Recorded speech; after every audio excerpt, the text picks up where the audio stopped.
నమస్తే. Next G news కి స్వాగతం. ఈనాటి వార్తా విశేషాలు. ఆంధ్రప్రదేశ్ లో సంక్షేమ పథకాల లబ్ధిదారులకు ఊరటనిస్తూ డీబీటీ పథకాలకు నిధులు విడుదల ప్రారంభమైంది. నిన్న ఒక్కరోజు ఆసరాకు 1480 కోట్లు, జగనన్న విద్యా దీవెన కింద సంపూర్ణ ఫీజు రియంబర్స్మెంట్ 502 కోట్లు విడుదలయ్యాయి. 2-3 రోజుల్లో మిగిలిన పథకాలకి నిధుల్ని విడుదల చేయాలని ప్రభుత్వం ప్రయత్నిస్తూ ఉంది. ఇదిలా ఉంటే ఎన్నికల వేళ నిధులు విడుదల కాకుండా తెలుగుదేశం పార్టీ కుట్రలు చేసింది. ఈసీకి ఫిర్యాదు చేయడం, ఆ వెంటనే ఈసీ సైతం డీబీటీ నిధులు విడుదలకు చేయకుండా ఆదేశాలు ఇచ్చింది. దీంతో ఎన్నికల సంఘంపై ఏపీ ప్రభుత్వం కోర్టుకు వెళ్లింది. అయితే విచారణ సందర్భంగా ఈసీ తీరుపై కోర్టు ఆగ్రహం వెళ్లగక్కింది. ఈ లోపే పోలింగ్ తేదీ వచ్చేయడంతో నిధుల విడుదల ఆగిపోయింది. ఇప్పుడు పోలింగ్ ముగియడంతో నిధుల విడుదల తిరిగి ప్రారంభమైంది. ఆంధ్రప్రదేశ్ లో మొత్తం 81.86% పోలింగ్ నమోదైనట్లు రాష్ట్ర ఎన్నికల ప్రధానాధికారి ఎంకే మీనా తెలిపారు. 3500 పోలింగ్ కేంద్రాల్లో సాయంత్రం 6 గంటల తర్వాత కూడా పోలింగ్ జరిగిందని పేర్కొన్నారు. ఆఖరి పోలింగ్ కేంద్రంలో అర్ధరాత్రి 2 గంటలకు పూర్తయింది. మొత్తం 350 స్ట్రాంగ్ రూమ్లలో ఈవీఎంలు భద్రపరిచినట్లు చెప్పారు. రాష్ట్రంలో తుది పోలింగ్ సైతం వివరాలను సీఈఓ మీడియాకు వెల్లడించారు. దర్శిలో అత్యధికంగా 90.91%, తిరుపతిలో అత్యల్పంగా 63.32% పోలింగ్ నమోదైనట్లు తెలిపారు. గతంలో కంటే ఈసారి ఎక్కువ పోలింగ్ శాతం జరిగిందని, 4 దశల్లో ఏ రాష్ట్రంలోనూ ఇంత పోలింగ్ జరగలేదని తెలిపారు. ప్రాంతాల్లో ఘర్షణలు జరిగాయి. ఈవీఎంల ద్వారా 80.66% పోలింగ్ నమోదు కాగా పోస్టల్ బ్యాలెట్ ఓట్లు 1.20% నమోదైనట్లు చెప్పారు. అదేవిధంగా 4 ప్రాంతాల్లో ఘర్షణలు జరిగాయి. అల్లర్లు సృష్టించిన నిందితుల్ని 1-2 రోజుల్లో అరెస్టు చేస్తాం. నిర్లక్ష్యంగా వ్యవహరించిన పోలీసులపైన కఠిన చర్యలు తీసుకుంటామని తెలిపారు. ఈవీఎంలో ధ్వంసం చేసిన వారిపై జైలుకు పంపిస్తామని సీఈఓ ప్రకటించారు. లోయెస్ట్ పార్లమెంటరీ కాన్స్టిట్యుయెన్సీకి వస్తే వైజాగ్ 71.1 మంచి న్యూస్. అంటే లాస్ట్ టైం వైజాగ్లోనే ఓన్లీ 67% ఓటు ఉండేది. పోస్టల్ బ్యాలెట్ కూడా చేయడం జరిగింది. పోస్టల్ బ్యాలెట్ కూడా ఇంతకుముందు కూడా అన్ని పార్టీస్కి మనము ఆల్రెడీ డీటెయిల్స్ ఇచ్చాము. There are 4,44,000 postal ballots election డ్యూటీలో ఉన్న వాళ్ళు వేశారు. దీంతోపాటు 85 ప్లస్ 13,700, పీడబ్ల్యూడి 12,700, తర్వాత ఎసెన్షియల్ సర్వీసెస్ వాళ్ళు కూడా 27,100 ఉన్నారు. టీడీపీ దాడులు, హింసాత్మక చర్యలపై డీజీపీకి వైఎస్ఆర్సీపీ ఫిర్యాదు చేసింది. ఆ పార్టీ నేతలు మేరుగ నాగార్జున, అంబటి రాంబాబు, పేర్ని నాని డీజీపీని కలిసి ఫిర్యాదు చేశారు. అనంతరం మంత్రి అంబటి రాంబాబు, మాజీ మంత్రి పేర్ని నాని మీడియాతో మాట్లాడారు. పోలింగ్ బూతులలో హింస జరుగుతూ ఉంటే పోలీసులు అడ్డుకోలేదని తెలిపారు. ఎన్నికలు సజావుగా నిర్వహించడంలో పోలీసులు పూర్తిగా విఫలమయ్యారని తెలిపారు. కొంతమంది పోలీసులు టీడీపీకి కొమ్ము కాశారని మండిపడ్డారు. అదేవిధంగా వైఎస్ఆర్సీపీ నేతల్ని ఎక్కడికక్కడ హౌస్ అరెస్టులు చేశారు. టీడీపీ నేతలు మాత్రం విచ్చలవిడిగా తిరిగారు. కూటమి ఫిర్యాదుతో ఈసీ పోలీసు అధికారుల్ని మార్చింది. అధికారుల్ని మార్చిన తర్వాత కూడా హింస ఎందుకు జరిగిందంటూ వారు ప్రశ్నించారు. టీడీపీ నేతలు, కార్యకర్తలు యథేచ్ఛగా కర్రలు, రాడ్లతో దాడులు చేశారు. మా వాళ్ళు ఎదురు తిరిగితే మాపై కేసులు పెడుతున్నారు. పోలింగ్ తర్వాత జరుగుతున్న హింసలకి పోలీసుల వైఫల్యమే కారణం. పురంధేశ్వరి చెప్పినట్లు పోలీసు అధికారుల్ని మార్చిన చోట హింస జరిగింది. అంటే పక్కా ప్లాన్ ప్రకారమే ఈ దారుణాలకి పాల్పడ్డారని వారు పేర్కొన్నారు. చూసినా కూడా తెలుగుదేశం పార్టీ దుందుడుకు చర్యలు, దౌర్జన్య కాండలు చేస్తున్నంతసేపు పోలీసు వ్యవస్థ కళ్ళప్పగించి చూస్తూ వారి జోలికి వెళ్లకుండా, కట్టడి చేయకుండా ఉద్దేశపూర్వకంగా తెలుగుదేశం పార్టీ వారితో లోబడిపోయి, లొంగిపోయి ఎక్కడన్నా వైసీపీ వాళ్ళు తెలుగుదేశం చేసినటువంటి దాడులకి తిరుగుదాడి చేస్తుంటే, లేకపోతే ఆత్మరక్షణ కోసం వాళ్ళని కాపాడుకునే ప్రయత్నంలో తిరగబడుతుంటే మొత్తం వైసీపీ వాళ్ళందరి మీద కూడా తప్పుడు కేసులు కడతాం. చేతులతో టీడీపీ వాళ్ళు కొర్రలతో కొట్టినా కూడా కేసులు లేవు. కానీ దాన్ని తిరుగుబాటుగా ఆత్మరక్షణ కోసం వైసీపీ వాళ్ళు చేతులతో ఎక్కడన్నా తిరగబడితే 307 తప్పుడు కేసులు కలిగిందని, ముఖ్యంగా ఇది జరగడానికి గల కారణం ఏమిటంటే మేము ఎక్స్ప్లెయిన్ చేసింది, పోలీసు అధికారులు టోటల్లీ ఫెయిల్యూర్. ఆంధ్ర రాష్ట్రంలో ఎన్నికల నిర్వహణలో పోలీసులు కంప్లీట్గా ఫెయిల్ అయ్యారు. లా అండ్ ఆర్డర్ కంప్లీట్గా పోయింది. ఇష్టానుసారంగా బూతుల దగ్గర వ్యవహరించే పరిస్థితి వచ్చింది. ప్రజాస్వామ్యంలో ఇలాంటి దుస్థితి రావడం అనేది చాలా అరుదైనటువంటి సంఘటనలుగా నేను భావిస్తున్నాం. మేమందరం కూడా అదే విషయాన్ని ఆయనకు చెప్పడం జరిగింది. ఇక్కడ ఇంకొకటి వ్యాలిడ్ పాయింట్ ఏంటంటే, పోలీసు ఫెయిల్యూర్ అయిందా లేక పోలీస్ వ్యవస్థలో కొంతమంది తెలుగుదేశంతో కొల్లుడయ్యారా అనేది మాకు అర్థం కానటువంటి అంశం. దాని మీద విచారణ జరపవలసిందిగా కూడా కోరాం. ఎక్కడైతే మాకు బాగా బలంగా ఓట్లు పడతాయి అనుకుంటారో అక్కడ పోలీస్ బందోబస్తు ఎక్కువ పెట్టారు. ఎక్కడైతే మాకు బలంగా ఓట్లు పడవు, తెలుగుదేశానికి అనుకూలంగా ఉంటాయనుకున్న చోట పోలీసులు పెట్టలేదు. అందువలన మా దగ్గరేమో వారు రౌడీజం చేయడానికి వీలు లేకోకుండా పోలీసులు పెట్టారు, సంతోషమే. కానీ ఆ బూతుల్లో రౌడీజం జరుగుతూ ఉంటే పోలీసులు మాత్రం ఒకళ్ళో ఇద్దరో ఉండి చూస్తూ ఊరుకున్నటువంటి సంఘటనలు మనం చూసాం, మేము ప్రత్యక్షంగా చూసాం. ముఖ్యంగా పల్నాడు జిల్లాలో కానీ మరొక జిల్లాలో కానీ ఎక్కడైనా సరే ఏదైనా ఒక హింస జరుగుతూ ఉంది, ఒక బూత్ను క్యాప్చర్ చేశారు, పోలీసు వారు వెళ్ళాలి అని మేము అనేక సార్లు ఫోన్ చేస్తే ఇదిగో వెళ్తున్నారు అదిగో వెళ్తున్నారని సినిమాలో లాగా అంతా అయిపోయిన తర్వాత, కొట్టుకున్న తర్వాత, ఈవీఎంలు పగిలిపోయిన తర్వాత అప్పుడు వెళ్ళినటువంటి సంఘటనలు కోకొల్లలుగా కనిపిస్తా ఉన్నాయి. చిత్రం ఏంటంటే మొన్న సడన్ గా నేను ఎన్నికల రోజు నాకు ఫోన్ చేసి మిమ్మల్ని అరెస్ట్ చేయమన్నారండి, హౌస్ అరెస్టు, తిరగడానికి వీలు లేదు అన్నారు. నేను ఇంటికి వచ్చి కూర్చున్నా, నా ప్రత్యర్థి మాత్రం తిరుగుతానే ఉన్నాడు. What is this? దీన్ని కూడా సమాధానం చెప్పాల్సినటువంటి బాధ్యత పోలీస్ వ్యవస్థ మీద ఉంది. అనేక హింసాత్మకమైన సంఘటనలు జరిగాయి, ఆ రోజు జరిగాయి, నిన్న జరిగాయి. ఇంజనీరింగ్, వ్యవసాయ, ఫార్మసీ కోర్సులు ప్రవేశాలు నిర్వహించే ఏపీ ఈఏపీ సెట్ గురువారం నుంచి ప్రారంభమవుతుందని ఉన్నత విద్యామండలి చైర్మన్ హేమచంద్రారెడ్డి తెలిపారు.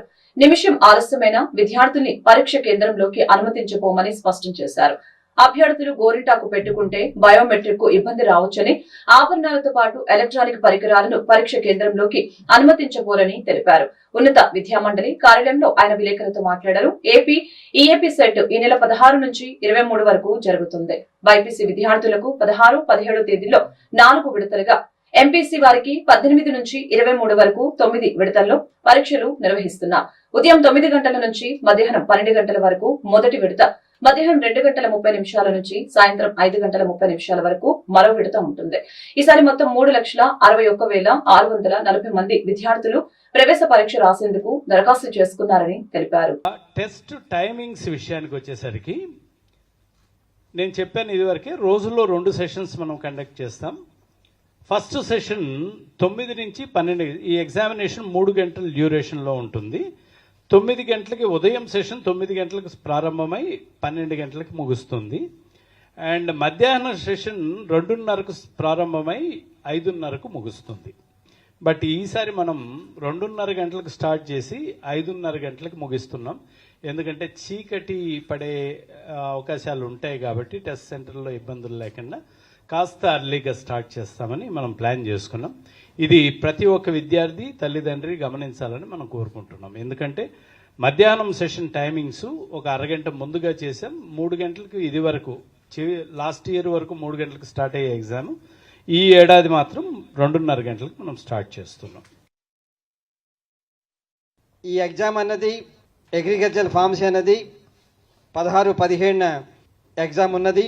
ఎక్కడైతే స్టూడెంట్స్ ఈ సంవత్సరం స్టూడెంట్స్ ఎక్కువగా ఉన్నారు కాబట్టి ఒక సెషన్ అన్నది 9th సెషన్, ఇంజనీరింగ్లో 9th సెషన్ కూడా 23వ తారీఖు పెట్టడం జరిగింది. దానికి కూడా హాల్ టికెట్స్ అన్నీ కూడా వారు కూడా ఇష్యూ చేయడం జరిగింది. ఈ నంద్యాల సంబంధించిన ఇష్యూలో కూడా మేము అక్కడ స్పెషల్ అబ్జర్వర్స్తో పాటు వెహికల్స్ అది కూడా రెడీ పెట్టున్నాము. క్యాలిక్యులేటర్స్ కానీ ఎలక్ట్రానిక్ గ్యాడ్జెట్ అంటే ఈ ఈవెన్ వాచెస్లో కూడా అటువంటి లేకుండా అన్నెసరీగా మాల్ ప్రాక్టీస్ ఇష్యూలో వారెవరికి ఇబ్బంది రాకుండా, వారెవరు తెలియకుండా ఇన్నోసెంట్గా కూడా ఒక్కోసారి వచ్చే అవకాశం ఉంది. ఏదో ఎలక్ట్రానిక్ గ్యాడ్జెట్ మా పేరెంట్స్ ఇచ్చారు, అక్కడ చాలా బాగుంది, దీంట్లో టైం పర్ఫెక్ట్ తెలుస్తుంది, ఇవన్నీ ఉన్నా కూడా అవన్నీ లేకుండా మీరు ఈ దయచేసి 3 hours ఎగ్జామినేషన్ అన్నది సీరియస్గా తీసుకుని ఆ టైంలో ఈ ఫెసిలిటీస్ ఇటువంటివన్నీ లేకుండా అవి రాకుండా ఉండటమే బెటర్. ఎమ్మెల్సీ జంగా కృష్ణమూర్తికి బిగ్ షాక్ తగిలింది. పార్టీ ఫిరాయింపు కారణంగా ఆయనపై అనర్హత వేటు వేశారు శాసన మండలి చైర్మన్ మోషన్ రాజు. వైఎస్ఆర్సీపీ తరఫున ఎమ్మెల్సీగా ఎన్నికైన జంగా ఆ తర్వాత టీడీపీలో చేరారు. దీంతో పార్టీ ఫిరాయింపుల నిరోధక చట్టం కింద అనర్హత వేటు వేయాలని వైఎస్ఆర్సీపీ కోరింది. ఈ మేరకు YSRCP whip Lellapireddy assembly secretary general కు ఫిర్యాదు చేశారు. ఫిర్యాదుపై శాసన మండలి చైర్మన్ కొయ్య మోషన్ రాజు విచారణ నిర్వహించారు. ఆయన నుంచి వివరణ తీసుకున్నారు. చివరకు ఎమ్మెల్సీగా కృష్ణమూర్తి అనర్హుడని పేర్కొంటూ ఆయన సభ్యత్వాన్ని రద్దు చేస్తూ బుధవారం అర్ధరాత్రి గెజిట్ నోటిఫికేషన్ విడుదల చేశారు. జనసేనాని పవన్ కళ్యాణ్ పిలుపుతోనే పోలింగ్ శాతం పెరిగిందని గుంటూరు పశ్చిమ నియోజకవర్గ కూటమి అభ్యర్థి గల్లా మాధవి టీడీపీ సీనియర్ నాయకులు కోవెలమూడి రవీంద్ర తెలిపారు. చంద్రబాబు కృషి, పవన్ కళ్యాణ్ ఆశయం, మోదీ ఆశీస్సులతో ఎన్డీఏ కూటమి విజయం సాధిస్తుందని ధీమా వ్యక్తం చేశారు. పోలింగ్ సమయంలో వైసీపీ దౌర్జన్యాలను ప్రజలు తిప్పికొట్టారని పేర్కొన్నారు. గుంటూరు జిల్లా టీడీపీ కార్యాలయంలో ఏర్పాటు చేసిన మీడియా సమావేశంలో మాధవి రవీంద్ర మాట్లాడారు. రాష్ట్ర ముఖ్యమంత్రిగా నారా చంద్రబాబు నాయుడు, ప్రధానమంత్రిగా నరేంద్ర మోదీ ప్రమాణ స్వీకారం చేస్తారని చెప్పారు. ఈ సందర్భంగా వారు చంద్రబాబు పాలనను స్వర్ణయుగంతో పోల్చారు. ఈ సమావేశంలో బీజేపీ జిల్లా అధ్యక్షులు వనామ నరేంద్ర, తిరుపతయ్య, టీడీపీ నాయకులు దామచర్ల శ్రీనివాసరావు, హనుమంతరావు పాల్గొన్నారు. మే 13న జరిగిన ఎలక్షన్ చంద్రబాబు నాయుడు గారి కృషికి, పవన్ కళ్యాణ్ గారి ఆకాంక్షకి, మోడీ గారి ఆశీర్వాదానికి ప్రతీకగా అత్యంత అధికమైన పోలింగ్ నమోదు అవడం జరిగింది. ప్రజల యొక్క చైతన్యం ఆ రోజు కనబరిచారు. ప్రతి ఒక్కరూ కూడా ఈ రాష్ట్రానికి సుపరిపాలన ఎంత అవసరమో అన్నది మొన్న జరిగిన పోలింగ్లో ప్రతి ఒక్కరూ కూడా బయటకు వచ్చి పోలింగ్ చేసిన విధానాన్ని మనం గుర్తించుకోవాల్సిన విషయం ఎంతవరకైనా ఉంది. ఈరోజు దాన్ని అరికట్టడానికి వైకాపా ప్రభుత్వం చేసిన అనేక రకమైన ప్రయత్నాల్ని కూడా ప్రజలు ఏమాత్రం జంకక, వణకక, తొనకక నిలుచొని 5-6 గంటల సమయం పట్టినా కూడా, అసౌకర్యాలకి గురైనా కూడా ఎలాంటి భయభ్రాంతులకి చెందకుండా వారి ప్రయత్నాలన్నింటినీ తిప్పికొడుతూ సామాన్య ప్రజలు కూడా నాయకుల వైపు, ప్రతిపక్ష నాయకులు వైఖరి తీరుని ఖండిస్తూ వారి మీద ఎంతో అద్భుతంగా వారిని ప్రతిఘటిస్తూ ఓటింగ్ చేయడం జరిగింది. అత్యధిక ఓటింగ్ శాతంకి ఇది ఒక్కటి నిదర్శనంగా మనం చెప్పుకోవచ్చు. అయితే గుంటూరు పశ్చిమ నియోజకవర్గం నుంచి ఇప్పటిదాకా టికెట్ కన్ఫామ్ అయినప్పటి నుంచి నిన్న మొన్న జరిగిన పోలింగ్ దాకా కూడా నా వెంట నిలుచున్న ప్రతి ఒక్క నాయకుడికి, టీడీపీ, జనసేన, బీజేపీ కార్యకర్తలకి, అభిమానులకి పేరు పేరున ధన్యవాదాలు చెప్తూ ఉన్నాను. గుంటూరు పశ్చిమ నియోజకవర్గ ముఖ్యంగా మహిళామణులకి నా ప్రత్యేక ధన్యవాదాలు కనపరుస్తూ ఉన్నాను. మొదటి నుంచి ఆద్యాంతం నా వెన్నుగా దన్నుగా నిలబడి నన్ను ఒక సోదరిగా వారు తీసుకొచ్చిన వైఖరి ప్రశంసనీయం. వారికి పాదాభివందనాలు తెలియపరుస్తున్నాను. అలాగే చివరి వరకు కూడా నా వెంటే ఉండి నా ఈ విజయానికి, రేపు రాబోయే విజయానికి తోడ్పడిన ప్రతి ఒక్క నాయకులకి, అన్నలకి కూడా పేరు పేరున కృతజ్ఞతలు తెలుపుతూ ఇలాంటి ఒక అద్భుతమైన స్వర్ణయుగంలోకి అడుగులు వేస్తున్నందుకు చాలా ఆనందపడుతూ 1947 నుంచి ఉన్న పరిస్థితుల్లో నుంచి ఈరోజు 2047 మీడియా మిత్రులు ప్రత్యేక పాత్ర పోషించిన electronic media and print media వారందరూ కూడా పేరు పేరున నేను హృదయపూర్వకమైన తెలుగుదేశం పార్టీ తరఫున నమస్కారాలు తెలియజేస్తున్నాను. మీరు చాలా అద్భుతమైన పాత్ర పోషించి ఎక్కడా రిగ్గింగ్ జరగకుండా, ఎక్కడైతే వైసీపీ ప్రభుత్వం అడ్డం పెట్టుకొని నాయకులు అరాచకాలు పాల్పడుతున్నారో, బూత్ క్యాప్చర్ చేద్దాం అనుకున్నారో, ఆ టైంలో మీరు తగిన సమయంలో స్పందించి దాన్ని అడ్డుకున్న మీ అందరికి కూడా పేరు పేరున ధన్యవాదాలు తెలియజేస్తున్నాను. వైసీపీ ఈ రాక్షస ప్రభుత్వం అధికారం అడ్డు పెట్టుకొని, పోలీస్ యంత్రాంగాన్ని అదుపులో పెట్టుకొని ఏ విధమైన అరాచకాలు చేశారో రాష్ట్రం అంతా కూడా చూసాం. మన ఉమ్మడి జిల్లాలో మాచర్లో కానీ, అట్లాగే తాడిపత్రిలో కానీ, నిన్న చంద్రగిరిలో కానీ, తిరుపతిలో పద్మావతి యూనివర్సిటీ దగ్గర ఏ విధంగా అభ్యర్థి పులివర్తి నానిని ఏ విధంగా ఒక పెద్ద ఆయుధాలు ఉపయోగించి అద్దాలు పగలగొట్టి గాయపరిచిన విషయం మీడియా సోదరులు చూపించిన విషయం అందరికీ కూడా తెలిసిందే. గుంటూరు తూర్పు నియోజకవర్గంలో వైసీపీ నాయకులు ఓటమి భయంతో అనేక చోట్ల దౌర్జన్యాలకు తెగబడ్డారని కూటమి నాయకులు ఆరోపించారు. గడ్డిపాడులో టీడీపీ కార్యకర్తపై ఎమ్మెల్యే ముస్తఫా కుటుంబం హత్యాయత్నానికి ప్రయత్నించిందని ఆరోపించారు. దీనిపై గుంటూరు జిల్లా ఎస్పీకి ఫిర్యాదు చేస్తామని ప్రకటించారు. గుంటూరు తూర్పు నియోజకవర్గం టీడీపీ కార్యాలయంలో ఏర్పాటు చేసిన మీడియా సమావేశంలో ఎమ్మెల్యే అభ్యర్థి నజీర్ అహ్మద్, కూటమి నాయకులు గాదె వెంకటేశ్వరరావు, డేగల ప్రభాకర్, వనామ నరేంద్ర మాట్లాడారు. గుంటూరు జిల్లాలో కూటమి అభ్యర్థులు క్లీన్ స్వీప్ చేస్తారని తెలిపారు. గుంటూరు తూర్పు నియోజకవర్గం పరిధిలో దొంగ ఓట్లు వేసే క్రమంలో వైసీపీ టీడీపీ శ్రేణులపై దాడులు చేసిందని ఆరోపించారు. ప్రజలెవరూ భయపడవలసిన పని లేదని, ప్రతి పౌరుడికి రక్షణ కల్పించవలసిన బాధ్యత పోలీసులపై ఉందని తెలిపారు. అవసరం అనుకుంటే వైసీపీ బాధితులు తమకు ఫోన్ చేస్తే వారికి రక్షణగా ఉంటామని ప్రకటించారు. నిన్న జరిగినటువంటి సార్వత్రిక ఎన్నికల పోలింగ్ రోజున పెద్ద ఎత్తున పోలింగ్లో పాల్గొన్నటువంటి గుంటూరు తూర్పు నియోజకవర్గ ఓటర్ మహాశయులందరికీ కూడా, ముఖ్యంగా తెలుగుదేశం, జనసేన, బీజేపీ కూటమికి మద్దతుగా ఓటు వేసినటువంటి ప్రతి ఒక్క ఓటర్ మహాశయుడికి కూడా హృదయపూర్వకమైనటువంటి ధన్యవాదాలు తెలుపుతూ, గతంలో ఎప్పుడు లేనటువంటి విధంగా ఈరోజు ప్రజలు స్వచ్ఛందంగా ముందుకొచ్చి ఎంత ఎండ ఉన్నా కూడా వేడిని సైతం లెక్క చేయకుండా పెద్ద ఎత్తున మహిళలు, యువకులు, అలాగే వృద్ధులు కూడా బారులు తీరి ఎన్నికల్లో పాల్గొనడం, ఓటు వేయడం అనేది చాలా గొప్ప విషయం. వారందరికి కూడా ఎవరైతే ఎంత కష్టమైనా కూడా ఓటు వేసేటువంటి క్రమంలో పాల్గొన్నటువంటి ప్రతి ఒక్క ఓటర్ మహాశయుడికి కూడా పేరు పేరున ధన్యవాదాలు తెలుపుతూ, అలాగే ఈ పోరాటంలో నాతో పాటు అభ్యర్థిగా తెలుగుదేశం, జనసేన కూటమి అభ్యర్థిగా పోటీ చేసినటువంటి, నాకు పూర్తిగా మద్దతు తెలిపినటువంటి తెలుగుదేశం, జనసేన, బీజేపీ కూటమికి సంబంధించినటువంటి కార్యకర్తలకు, నాయకులకు, అభిమానులకు ప్రతి ఒక్కరికి కూడా చేతులెత్తి హృదయపూర్వకంగా ధన్యవాదాలు తెలుపుతా ఉన్నా. ఈ క్రమంలో అనేక మంది అనేక రకాల కష్టాలు, నష్టాలు పడినటువంటి ప్రతి ఒక్కరికి కూడా బాధ్యతగా వారందరి బాధ్యతను తీసుకుంటూ తప్పకుండా రాబోయేటువంటి రోజుల్లో ఎన్నికల్లో గెలవబోతా ఉన్నాం. అత్యధిక మెజార్టీతో గుంటూరు తూర్పు నియోజకవర్గాన్ని తెలుగుదేశం, జనసేన, బీజేపీ కూటమి గెలుపుని ఈ వార్తలు ఇంతటితో సమాప్తం. మరొక బులెటిన్లో మళ్ళీ కలుద్దాం.